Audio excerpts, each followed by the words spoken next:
안녕하세요. 산부인과 전문의 의학박사 모영진입니다. 오늘은 요실금에 대해서 말씀드리도록 하겠습니다.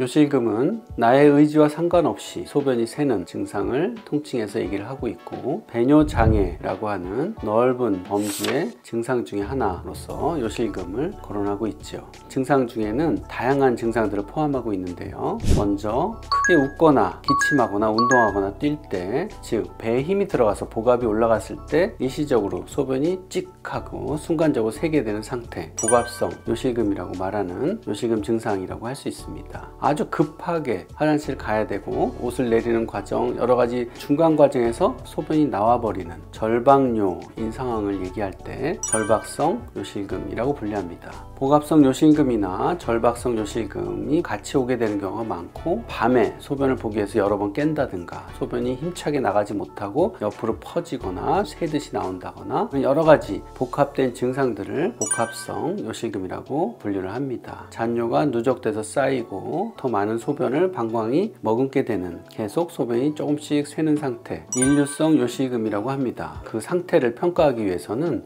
요도를 통해서 소변이 배출되는 그 과정에서의 어떤 부분에 문제가 있는지를 정확히 알아야 됩니다. 가장 대표적이고 정확한 검사로는 요역동학 검사와 방광 초음파 검사가 있습니다. 요역동학 검사는 방광의 기능, 소변을 얼마나 많이 그리고 적정하게 저장할 수 있는지, 요일을 언제쯤 느끼는지, 그리고 요 압에 대한 평가 등을 정확하게 할 수 있는 가장 객관적인 검사가 요역동학 검사이고요. 방광 점막에 다른 문제가 있는지 등을 초음파로 검사를 하게 되면 확실하게 1차적인 검사를 할 수 있고, 이상이 있는 경우에는 방광 내시경 검사를 통해서 방광 상태를 평가할 수도 있습니다. 객관적인 검사들을 통해서 최종적인 요실금에 대한 진단과 평가를 하고 그에 따른 치료 계획을 수립하게 됩니다. 삶의 질을 저해하는 요실금 증상이 있다면 병원에서 정확한 진단을 받고 치료를 해야 되는데요. 요실금 종류에 따라서 치료 방법이 달라집니다. 첫 번째, 절박성 요실금의 경우에는 방광 상태를 편안하게 유지할 수 있도록 항콜린제 약물을 복용을 합니다. 추가적으로 할 수 있는 치료로는 보톡스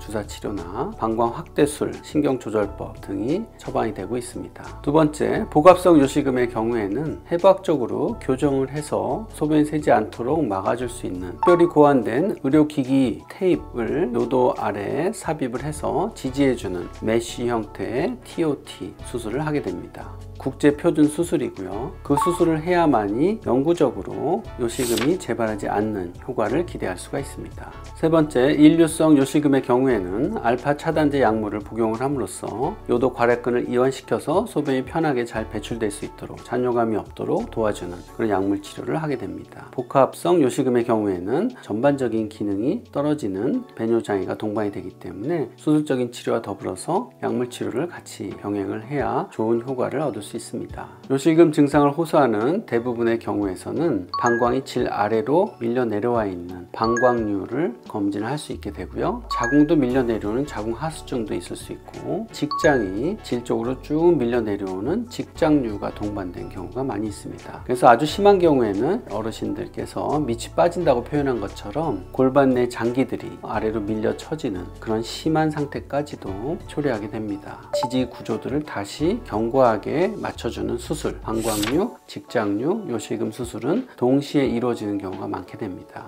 요실금은 더 이상 참아야 되고 미뤄야 되는 문제가 아닙니다. 적절한 진단과 적절한 치료를 통해서 건강하고 평안한 일상을 빨리 되찾으시기 바랍니다. 감사합니다. 산부인과 전문의 모영진이었습니다.